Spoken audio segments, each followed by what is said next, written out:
आज हम पढ़ेंगे विज्ञान विषय का कक्षा 10 के पाठ नंबर 5 में तत्वों का आवर्ती वर्गीकरण। इस पाठ में सबसे पहला टॉपिक है डोबेराइनर का त्रिक नियम। डोबेराइनर का पूरा नाम वुल्फगांग डोबेराइनर था। उन्होंने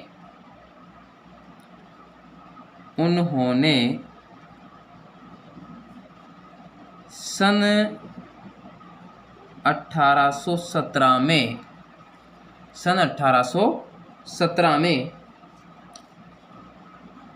तीन तत्वों के समूह बनाए। तीन तत्वों के समूह बनाए जिन्हें त्रिक कहते हैं। क्या कहते हैं? त्रिक कहते हैं। डोबेराइनर के अनुसार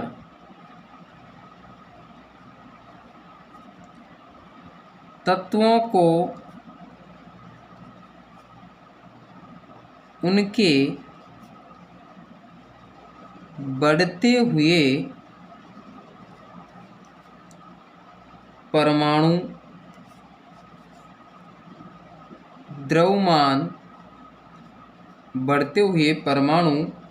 द्रव्यमान के आधार पर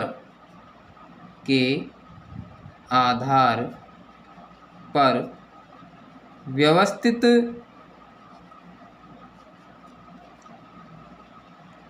करने पर मध्य वाले तत्व का परमाणु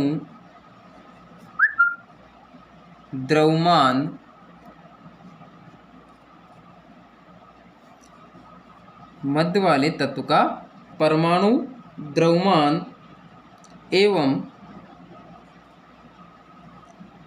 गुणधर्म पहले व तीसरे तत्व के परमाणु द्रव्यमान का औसत होता है। जैसे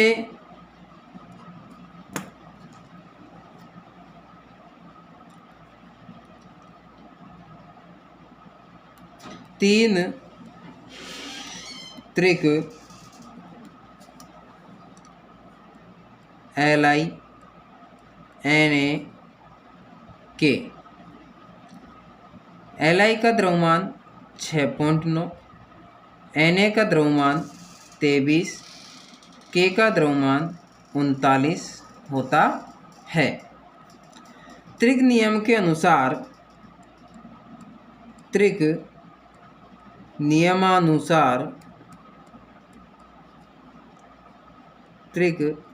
नियमानुसार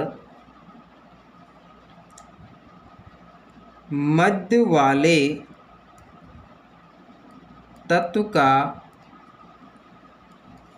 औसत द्रव्यमान बराबर Li का परमाणु द्रव्यमान प्लस K का परमाणु द्रव्यमान बटा 2 इसलिए है क्योंकि औसत निकालने के लिए राशियों का योग बटा राशियों की संख्या करते हैं। इसलिए Li का परमाणु द्रव्यमान 6.9 प्लस K का परमाणु द्रव्यमान 39/2 बराबर 45.9/2 बराबर 23। अतः त्रिक में मध्य वाले तत्व Na का द्रव्यमान 23 है, जो त्रिक नियमानुसार लागू होता है।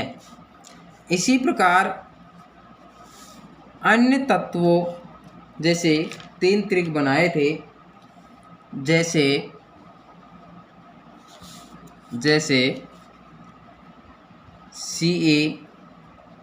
CaSrBa, इसका परमाणु द्रव्यमान 40, Sr का परमाणु द्रव्यमान 87 एवं Ba का परमाणु द्रव्यमान 137 होता है। इसी प्रकार पहले व तीसरे तत्व का औसत निकालने पर हमें Sr का परमाणु द्रव्यमान 87 प्राप्त होता है, जिससे ये ज्ञात होता है कि डोबेराइनर का त्रिक नियम इन तत्वों पर लागू होता है। उन्होंने ये बताया था कि पहले व तीसरे तत्व का औसत द्रव्यमान जो होता है वो मध्य वाले तत्व के परमाणु द्रव्यमान के बराबर होता है। इसी प्रकार एक और त्रिक है, वो है ClBrI। Cl का परमाणु द्रव्यमान 35, Br का परमाणु द्रव्यमान 79, I का आयोडीन का 126 होता है। इसी प्रकार पहले व तीसरे तत्व का औसत द्रव्यमान Br के द्रव्यमान के बराबर होता है। इस प्रकार डोबेराइनर ने 3 त्रिक नियम दिए थे। अब बात आती है डोबेराइनर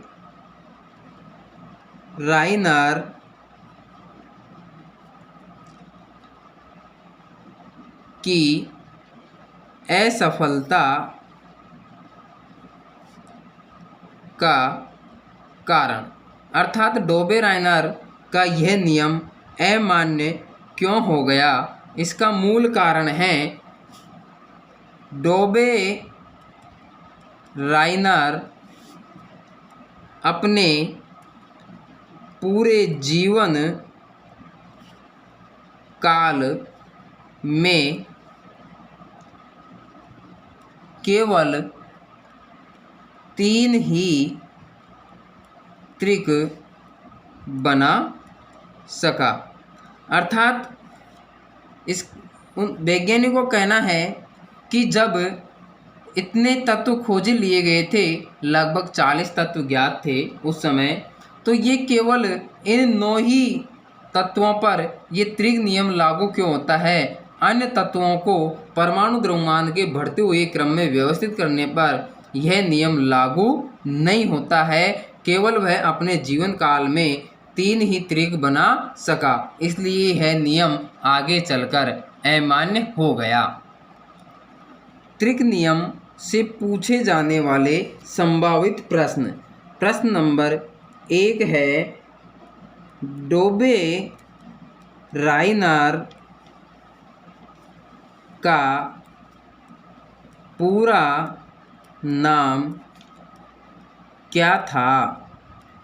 इसका आंसर है, डोबेराइनर का पूरा नाम वुल्फगांग डोबेराइनर था। दूसरा प्रश्न है, डोबेराइनर ने त्रिक नियम कब दिया सन 1817 में, सन 1817 में दिया। अगला प्रश्न है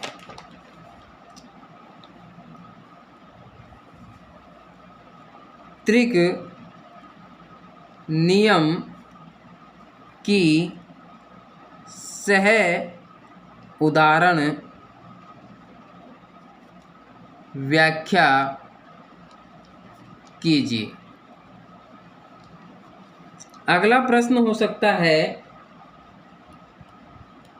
त्रिक नियम की असफलता के कारण लिखो। अगला प्रश्न हो सकता है निम्न तत्वों की सहायता से त्रिक नियम की व्याख्या कीजिए। LI 6.9, NA 23, K 39। इस प्रकार ये संभावित प्रश्न जो कक्षा 10 के अंदर वार्षिक परीक्षा में पूछे जाने वाले हैं इस टॉपिक से लिए गए हैं। अगला नियम आता है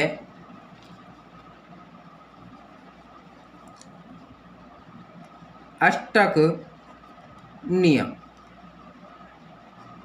यह भी 5वें पाठ का नियम है।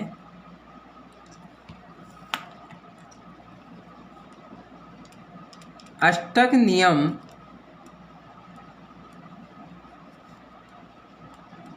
जॉन न्यूलैंड्स ने दिया था। उन्होंने तत्वों को परमाणु, द्रव्यमान के बढ़ते हुए क्रम में हाइड्रोजन से प्रारंभ कर 56वें तत्व थोरियम पर समाप्त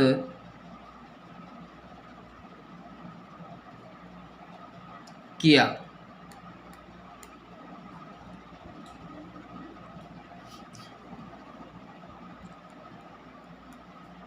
उन्होंने बताया कि तत्वों को बढ़ते हुए परमाणु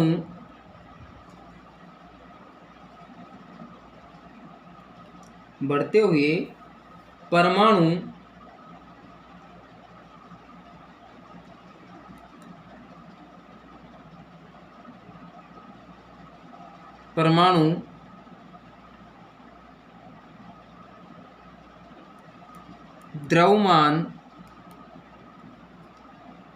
के क्रम में व्यवस्थित करने पर प्रत्येक 8वें तत्व के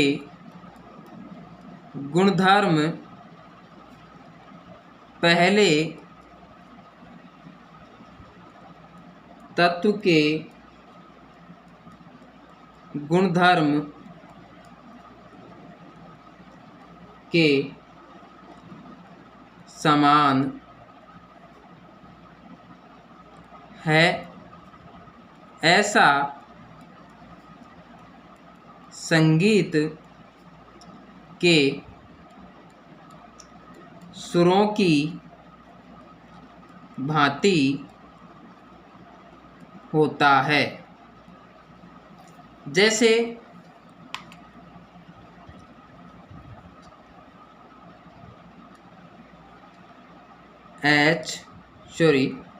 सा, रे, गा, मा, पा, धा, नी।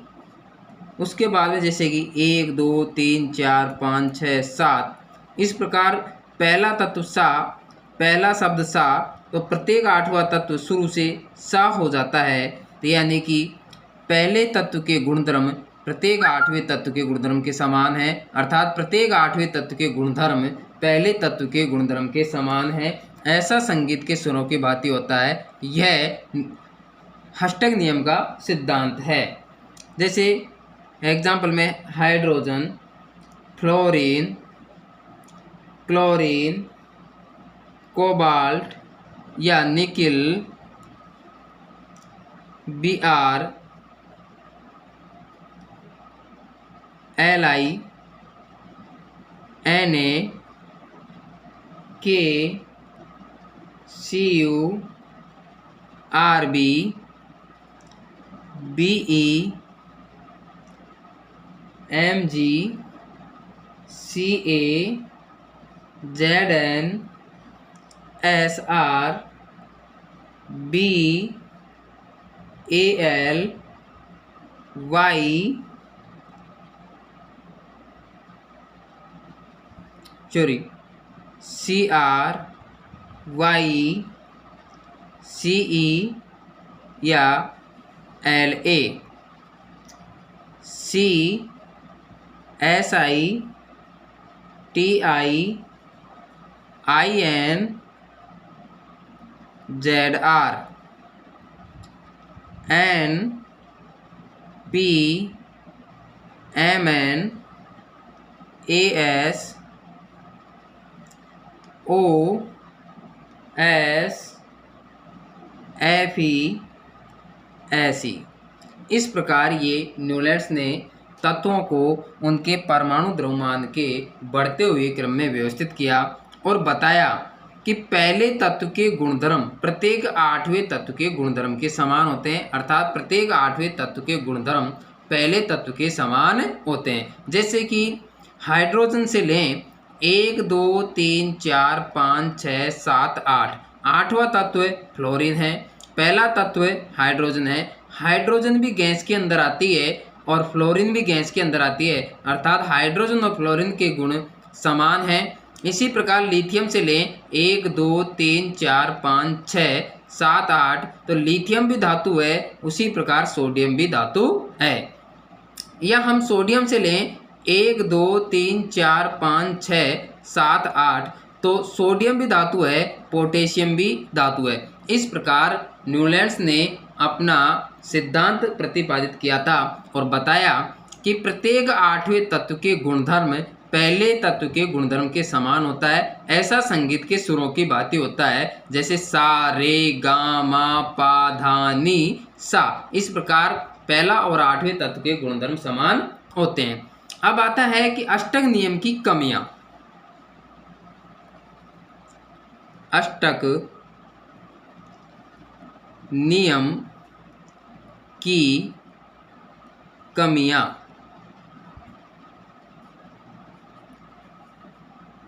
नंबर 1, अष्टक नियम केवल कैल्शियम तक के तत्वों पर लागू होता है। कैल्शियम के बाद आने वाले तत्वों पर यह नियम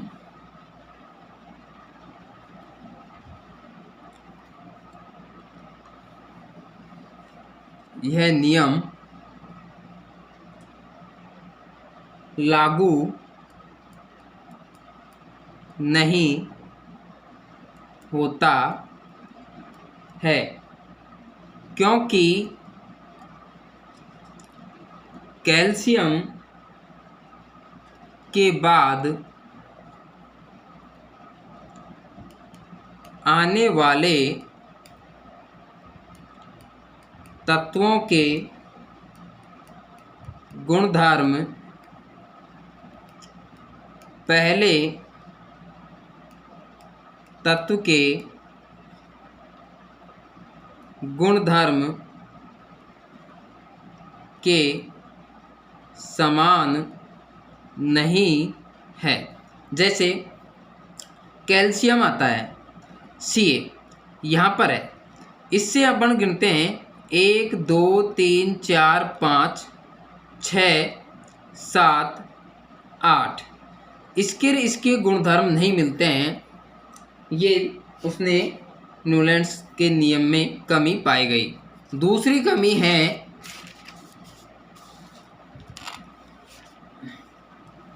नंबर 2,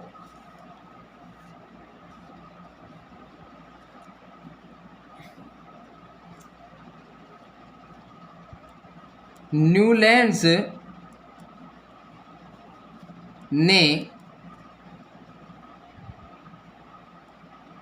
एक ही स्तंभ में कोबाल्ट तथा निकिल को व्यवस्थित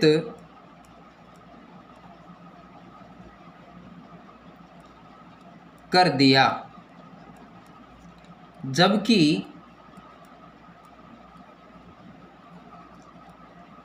इसके गुणधर्म हाइड्रोजन, फ्लोरीन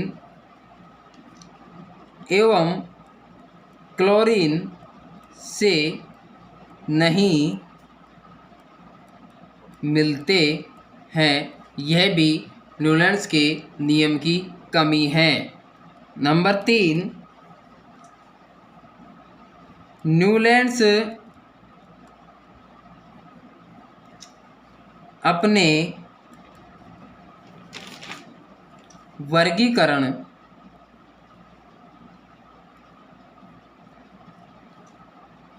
में केवल हल्के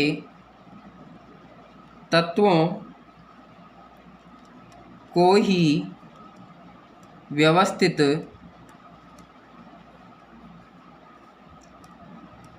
कर सका। चौथी कमी है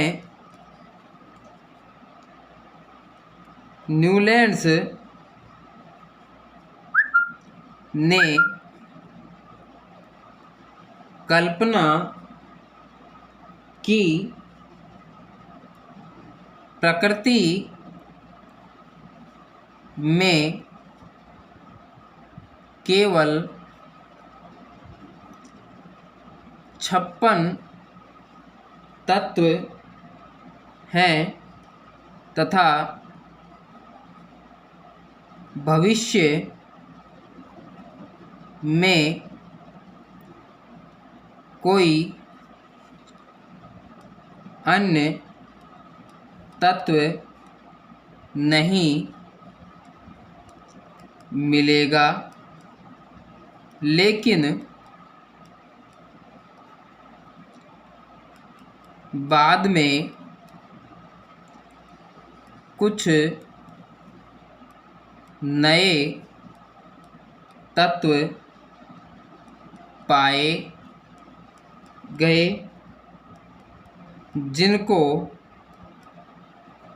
जिनके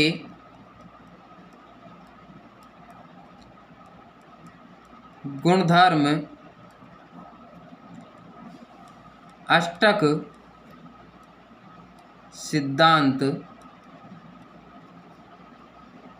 से मेल नहीं खाते थे। इस प्रकार यह नियम अमान्य हो गया। इस टॉपिक के महत्वपूर्ण प्रश्न हैं। पहला है, अष्टक नियम किसने प्रतिपादित किया? इसका दूसरा प्रश्न है, अष्टक नियम कब प्रतिपादित किया? आंसर है इसका 1866 में। इसका दूसरा प्रश्न है, अष्टक नियम को समझाइए। तीसरा प्रश्न है, अष्टक नियम की उदाहरण सहित व्याख्या करो। अगला प्रश्न है, अष्टक नियम की सीमाएं या असफलता या कमियां या दोष लिखो। तीनों शब्द एक ही हैं।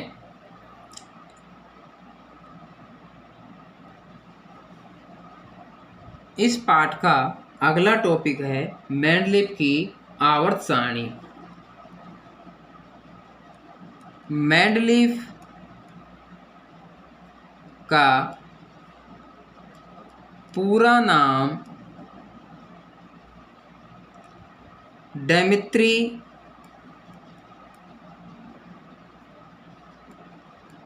इवानोविच मेंडलीव था।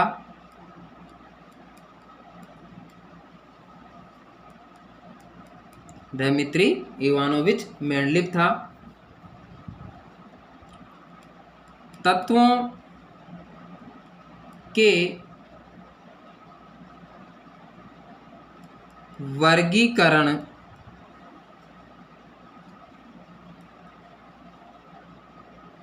का सर्वप्रथम श्रेय मेंडलीव को जाता है, क्योंकि इन्होंने ही सबसे पहले तत्वों को वर्गीकरण के रूप में व्यवस्थित किया। मेंडलीव के वर्गीकरण के समय उस समय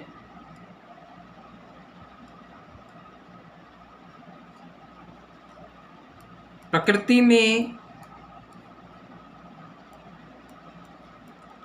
ज्ञात तत्वों की संख्या 63 थी। मेंडलीव ने तत्वों को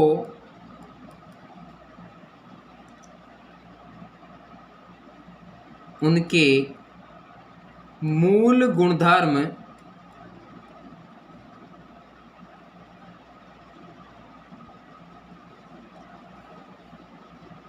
परमाणु, द्रव्यमान तथा रासायनिक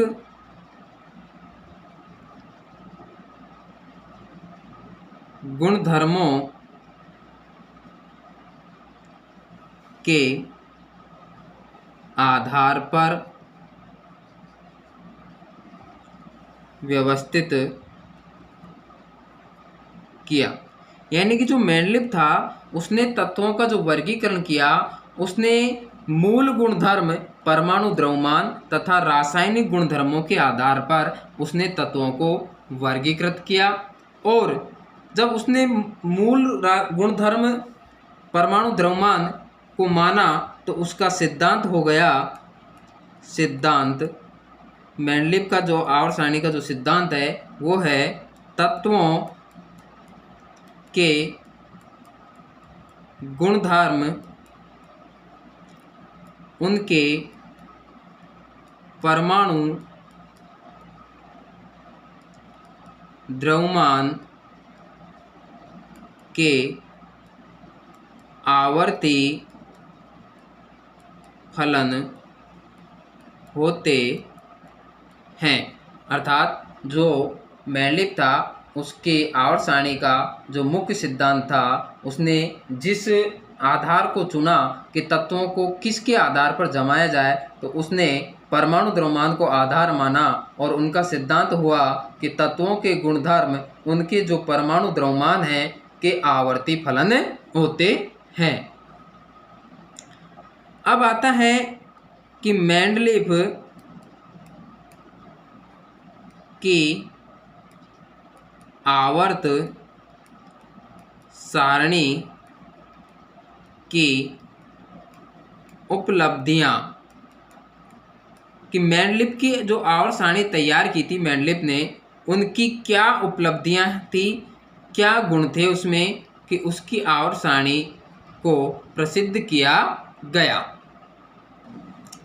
मेंडलीव की आवर्त सारणी की पहली उपलब्धि थी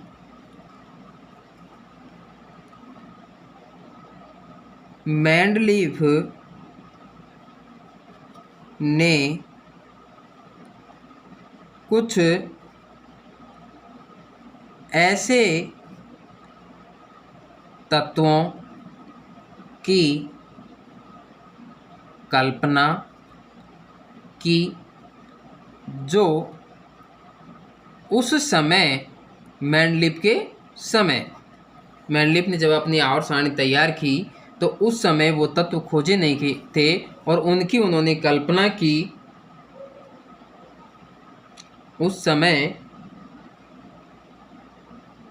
नहीं थे। उनके लिए मेंडलीव ने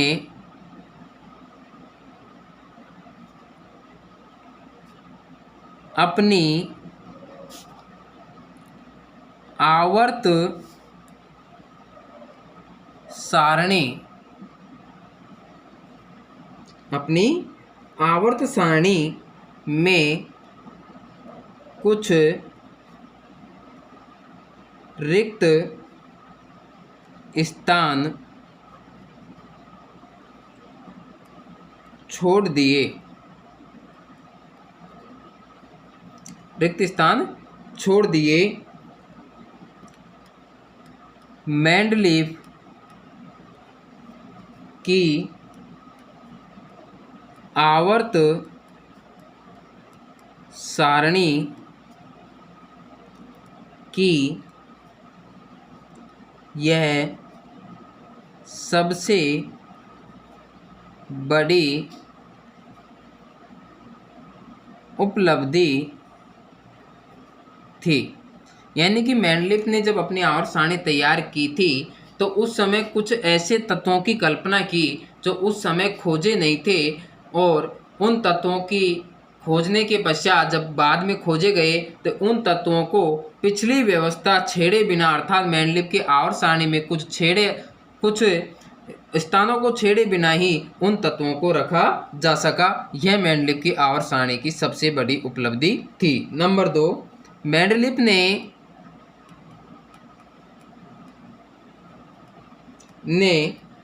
कुछ अधिक द्रव्यमान वाले तत्वों को कम द्रव्यमान वाले तत्वों से पहले रखा। इस प्रकार मेंडलीव ने अपनी आवर्त सारणी को व्यवस्थित किया। तीसरी उपलब्धि है हीलियम, आर्गन, नियॉन आदि गैसों का पता देर से चला। इन गैसों को पिछली व्यवस्था छेड़े बिना सारणी में रखा गया। चौथी है मेंडलीव की आवर्त सारणी में ऊर्ध्वाधर खड़ी लाइनें स्तंभ को ग्रुप या समूह तथा क्षैतिज आड़ी लाइनें पंक्तियों को पीरियड या आवर्त कहते हैं। अब मेंडलीव की आवर्त सारणी की उपलब्धियां हो गई। अब आता है मेंडलीव के वर्गीकरण की सीमाएं, कमियां या दोष। मेंडलीव के वर्गीकरण की सीमाएं अर्थात दोष। क्या दोष थे मेंडलीव की आवर्त सारणी में, क्या कमी रह गई जिससे वो अमान्य हो गई। नंबर 1, मेंडलीव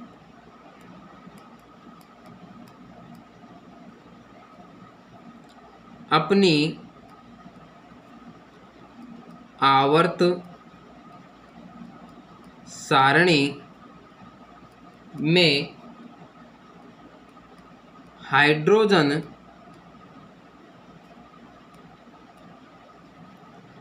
को निश्चित यानी नियत स्थान नहीं दे सका। अर्थात जब मेंडलीव ने अपनी आवर्त सारणी तैयार की तो उस समय उनसे पूछा गया कि हाइड्रोजन का कौन सा स्थान होगा, तो उन्होंने ये स्पष्ट नहीं किया। अर्थात हाइड्रोजन को अपनी आवर्त सारणी में कोई निश्चित स्थान नहीं दिया गया कि यह कौन से नंबर पर आएगा। दूसरी कमी है मेंडलीव की आवर्त सारणी तैयार होने के बाद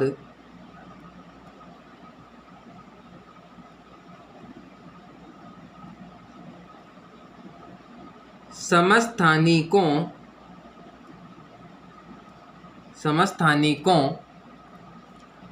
का पता चला, तब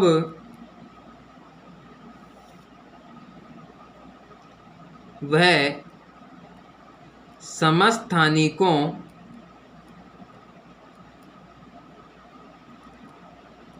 को अपनी सारणी में व्यवस्थित नहीं कर सका। यानी कि कुछ समस्थानिक अर्थात सम यानी समान, स्थान यानी स्थान, कुछ तत्व जिनके परमाणु क्रमांक अर्थात स्थान समान होते हैं लेकिन द्रव्यमान संख्या अलग अलग होती है, उन्हें समस्थानिक कहते हैं। जब समस्थानिकों का पता चला तो वह उन्हें अपनी आवर्त सारणी में स्थान नहीं दे सका, अर्थात यह भी एक उसकी कमी थी। नंबर 3, दो तत्वों के बीच और कितने तत्व खोजे जा सकते हैं, उनका भी पता नहीं चल सका। मैंडलिप से पूछा गया कि आपकी आवर्त सारणी तैयार होने पर क्या इन दो तत्वों के मध्य में और कोई तत्व खोजा जा सकता है, इस बात को भी मैंडलिप स्पष्ट नहीं कर सका। नंबर 4, एक तत्व से दूसरे तत्व की ओर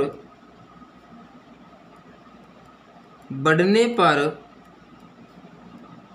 परमाणु द्रव्यमान निश्चित तौर पर नहीं बढ़ता। इस स्थिति को भी नहीं समझा सका। धन्यवाद। इस प्रकार ये चैप्टर का टॉपिक यहीं पर ख़त्म है। प्लीज़ अच्छा लगा हो वीडियो तो लाइक और शेयर कीजिए और बेल आइकन को दबाइए। धन्यवाद। अब बात करते हैं आधुनिक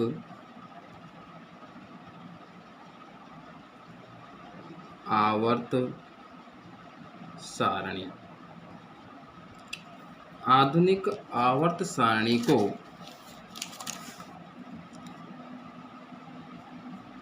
आधुनिक आवर्त सारणी को हेनरी मोजले ने प्रतिपादित किया। किसने प्रतिपादित किया? हेनरी मोजले ने। उन्होंने बताया कि परमाणु द्रव्यमान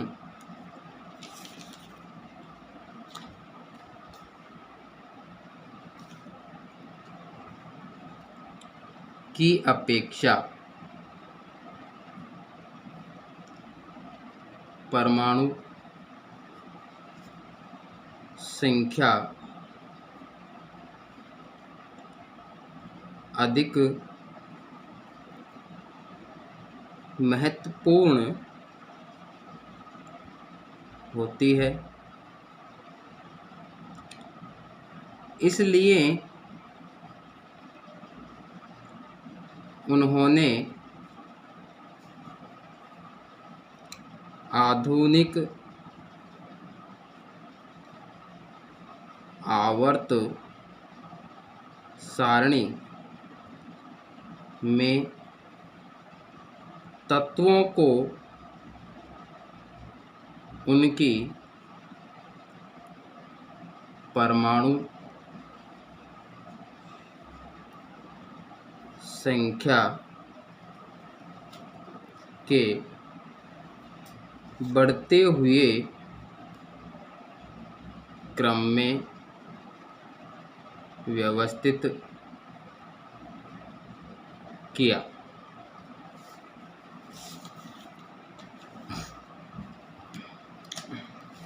परमाणु संख्या के बढ़ते हुए क्रम में व्यवस्थित किया। अब आता है आधुनिक आवर्त सारणी का सिद्धांत।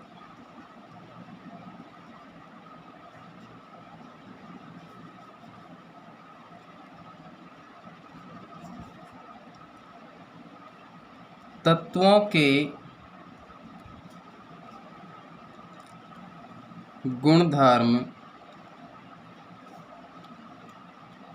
उनकी परमाणु संख्या के आवर्ती फलन होते हैं। इस प्रकार उन्होंने मेंडलीव का सिद्धांत था कि तत्वों के गुणधर्म उनकी परमाणु द्रव्यमान संख्या के आवर्ती फलन होते हैं, जबकि आधुनिक आवर्त सारणी में तत्वों के गुणधर्म उनकी परमाणु संख्या के आवर्ती फलन होते हैं। आधुनिक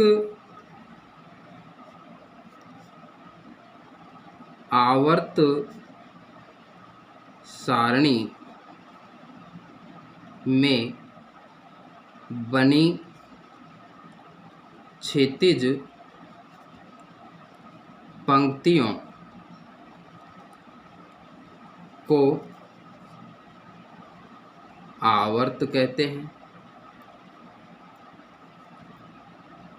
इनकी संख्या 7 होती है तथा ऊर्ध्वाधर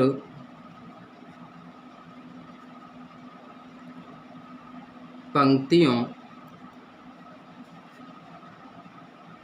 को समूह या वर्ग कहते हैं। इनकी संख्या 18 होती है।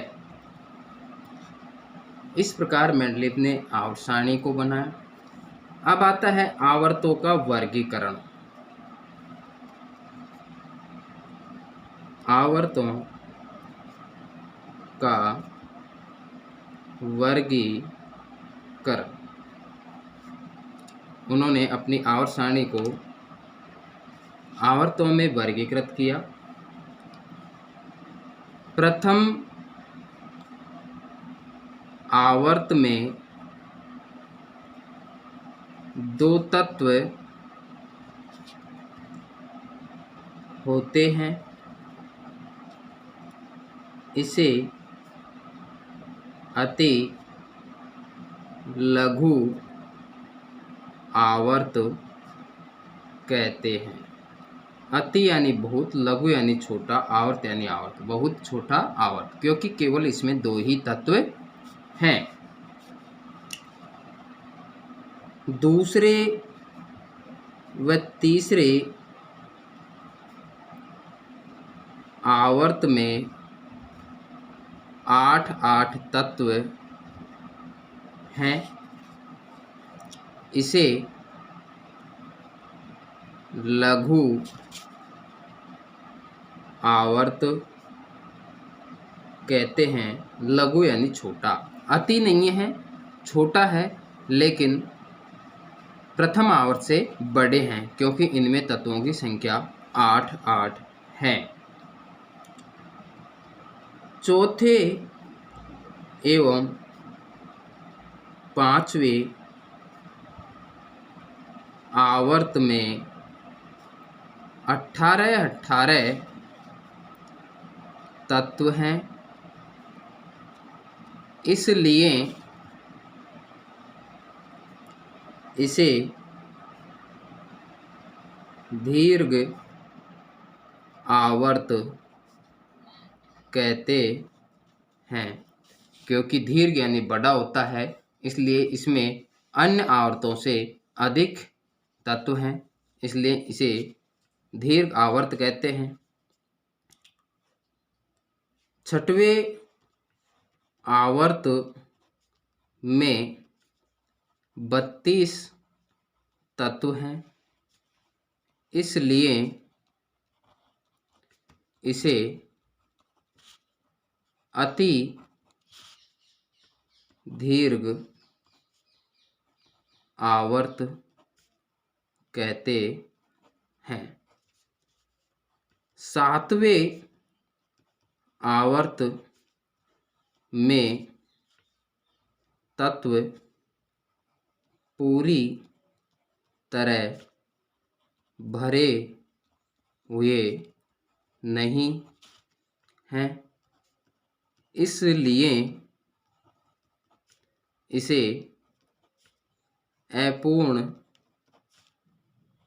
आवर्त कहते हैं।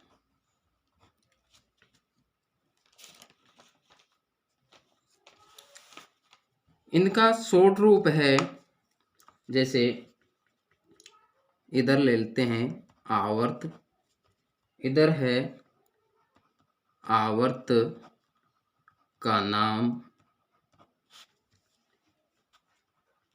तत्वों की संख्या और परमाणु क्रमांक से तक, कहाँ से कहाँ तक है।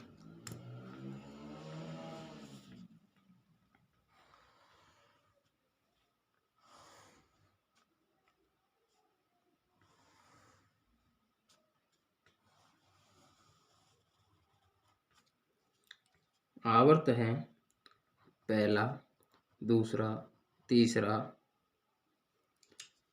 पहले आवर्त को अति लघु आवर्त कहते हैं।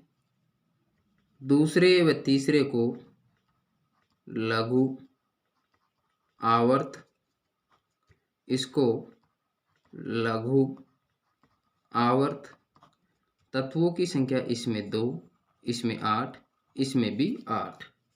इसमें परमाणु क्रमांक 1 से 2 तक, इसमें 3 से 10 तक, इसमें 11 से 18 तक हैं। अब आता है चौथा व पांचवा आवर्त। इसे दीर्घ यानी बड़ा आवर्त कहते हैं। इसे भी दीर्घ आवर्त कहते हैं।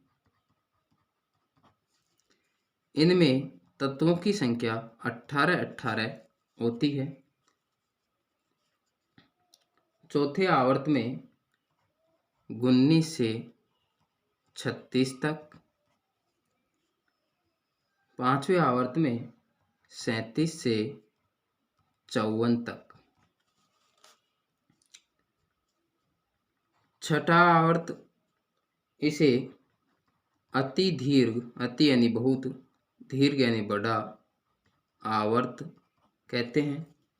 इसमें तत्वों की संख्या 32 है। 56 से 86 तक व 58 से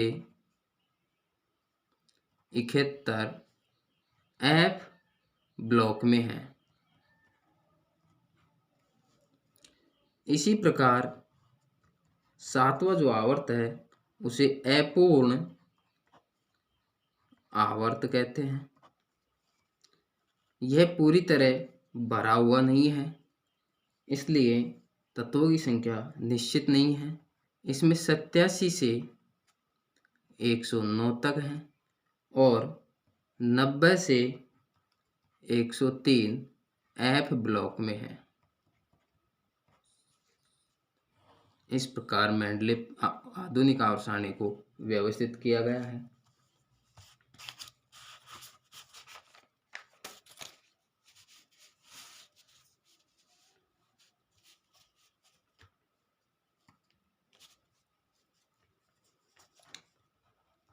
तत्वों के विभिन्न कक्षकों में अधिकतम इलेक्ट्रॉन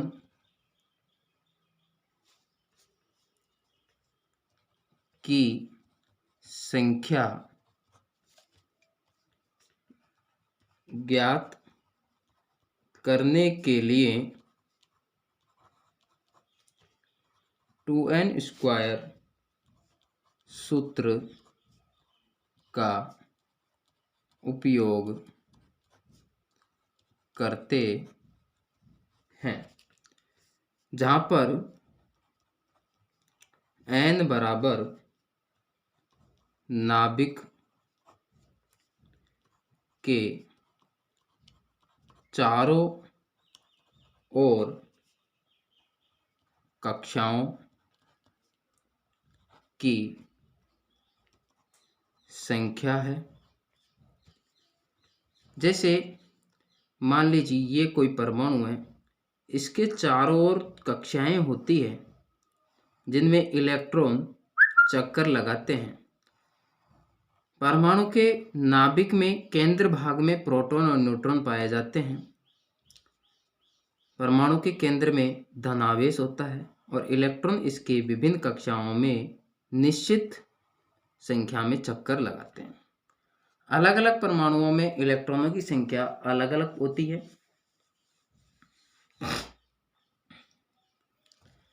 इसमें कक्षाओं को, परमाणु की कक्षाओं को K, L, M, N में डिवाइड किया गया है। K को 1, L को 2, M को 3, N को 4 से दर्शाया गया है। जैसे क्रम संख्या कक्षा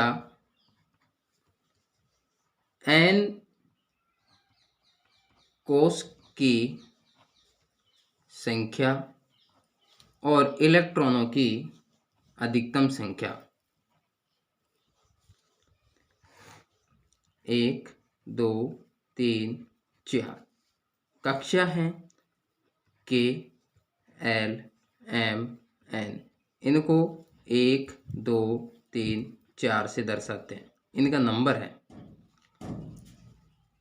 2n कोश में n से 2n² यानी कि 2 गुणा 1 का स्क्वायर बराबर 1² 1 आता है, इंटू 2 करने पर 2 आता है। इलेक्ट्रॉनों की संख्या इसमें कितनी हुई? 2। K कोश में अधिकतम इलेक्ट्रॉनों की संख्या 2 हो सकती है। इसी प्रकार L में 2n² बराबर 2 गुणा 2 का स्क्वायर करते हैं तो 2 दूनी 4 और 4 दूनी 8, अर्थात L कोश में अधिकतम इलेक्ट्रॉनों की संख्या 8 हो सकती है। अर्थात परमाणु की दूसरी कक्षा में अधिकतम इलेक्ट्रॉनों की संख्या 8 हो सकती है। इसी प्रकार 2n² से 2 गुणा 3 का स्क्वायर करने पर 3 तिया 9, 9 दूनी 18, अर्थात तीसरी कक्षा में परमाणु की तीसरी कक्षा में अधिकतम इलेक्ट्रॉनों की संख्या 18 हो सकती है। इसी प्रकार चौथी कक्षा में 2 गुणा 4 का स्क्वायर करने पर 32 होते हैं। अतः परमाणु की चौथी कक्षा में अधिकतम इलेक्ट्रॉनों की संख्या 32 हो सकती है, इनसे अधिक नहीं हो सकती। अब आती है संयोजकता।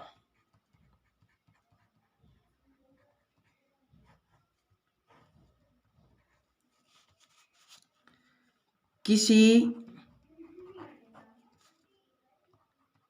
परमाणु के सबसे भारी यानी कि भारीतम कक्षा में उपस्थित इलेक्ट्रॉनों की संख्या को उस परमाणु की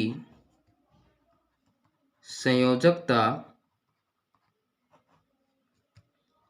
कहते हैं। जब भारीतम कक्षा में उपस्थित इलेक्ट्रॉन की संख्या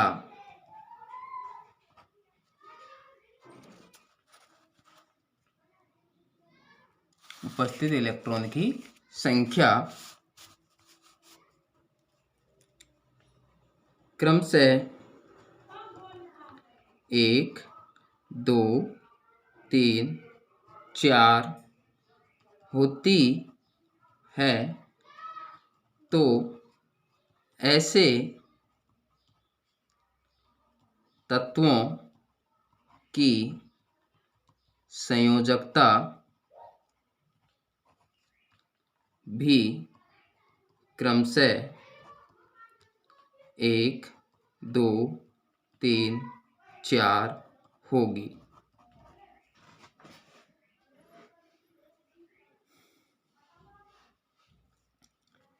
यदि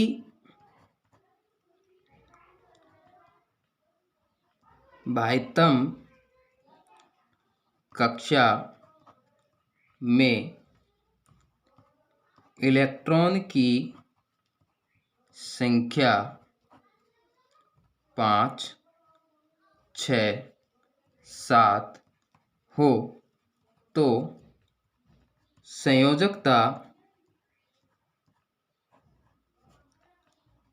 क्रमशः 3, 2, 1 होगी।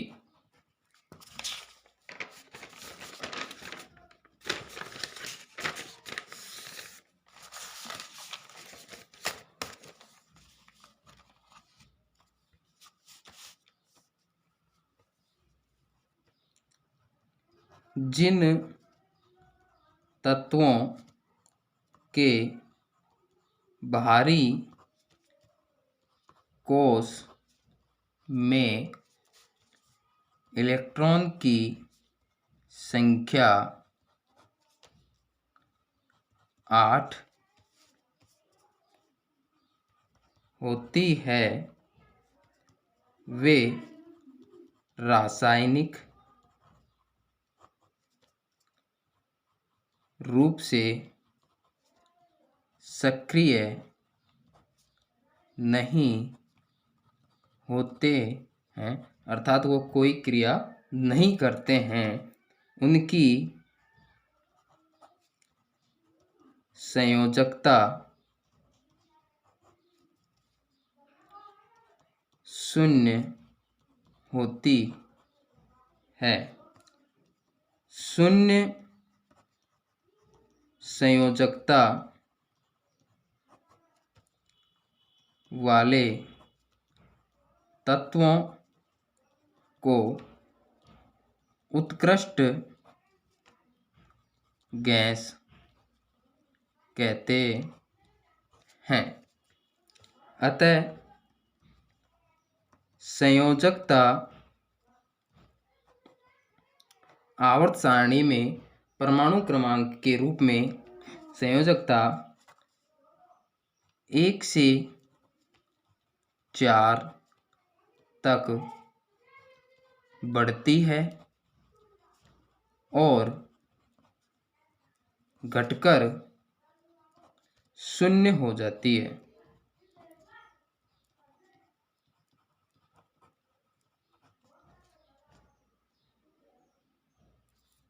नोट: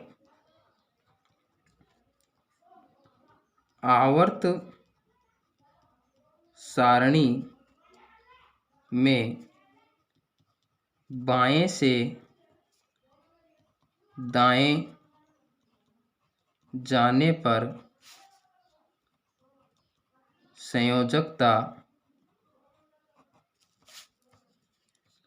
1 से 4 तक बढ़ती है। उसके बाद पुनः घटकर 0 हो जाती है। आवर्त सारणी में एक वर्ग में या समूह में आने वाले सभी तत्वों की बाह्यतम कक्षा में इलेक्ट्रॉन की संख्या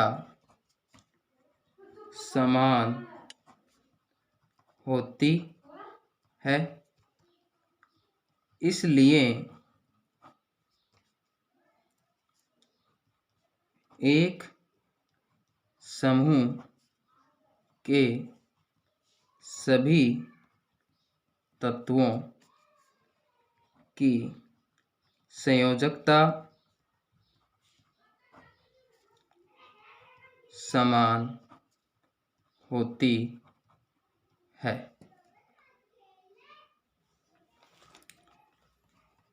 अब बात करते हैं परमाणु आकार। परमाणु आकार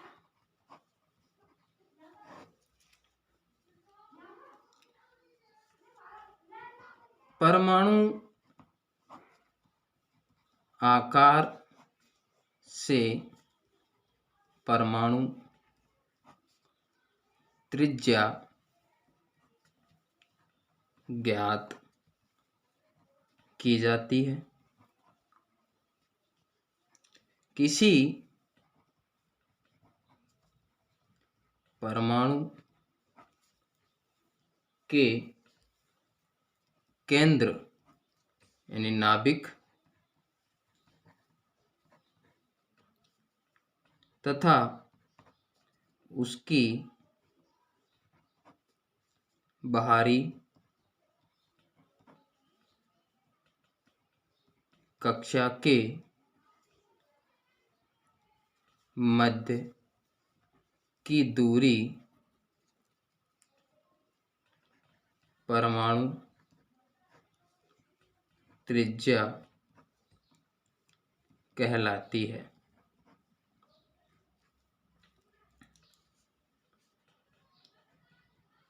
आधुनिक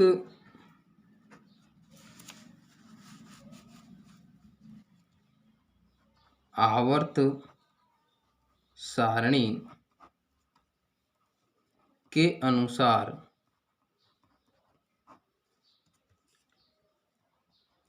आवर्त में बाएं से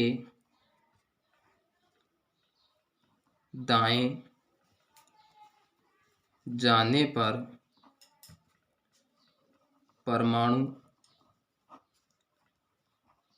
त्रिज्या का मान घटता है, जबकि एक समूह में ऊपर से नीचे जाने पर परमाणु त्रिज्या का मान बढ़ता है। परमाणु त्रिज्या को पिको मीटर पीएम में मापा जाता है। 1 पीएम बराबर 10⁻⁻12 मीटर होता है।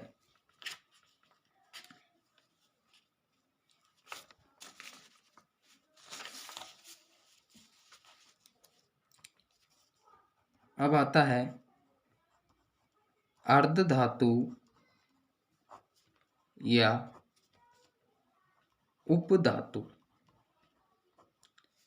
ये धातुओं व अधातुओं को आवर्त सारणी में अलग एक टेढ़ी मेढ़ी रेखा द्वारा अलग करती है।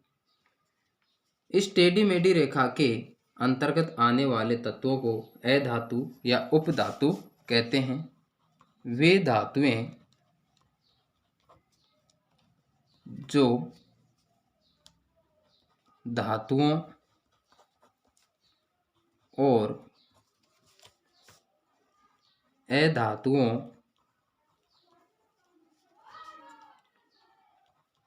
दोनों के गुणधर्म प्रदर्शित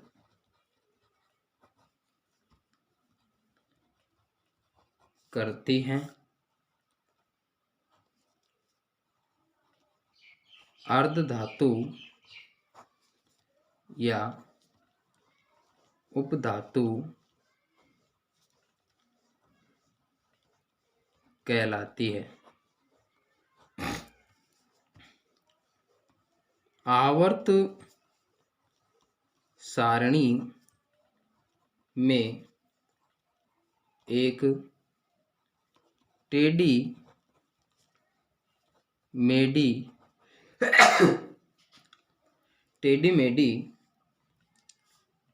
रेखा के अंतर्गत आने वाले तत्वों जैसे बोरॉन, सिलिकॉन,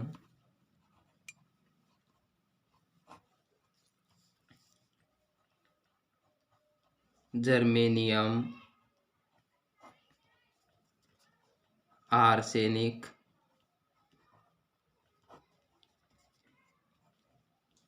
एंटीमनी, टेलुरियम,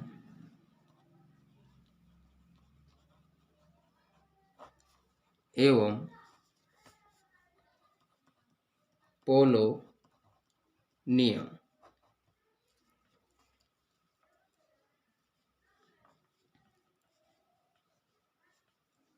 को अर्धधातु या उपधातु कहते हैं। अब बात करते हैं धनात्मक धातुएं। वे धातुएं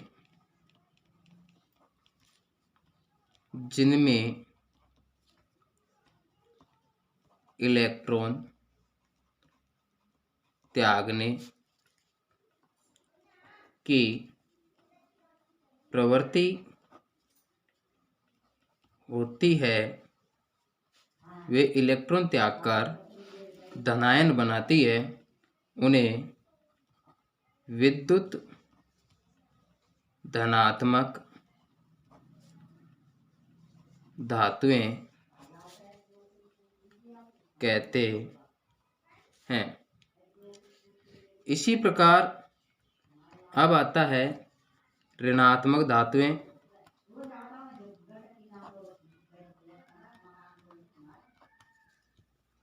वे धातुएं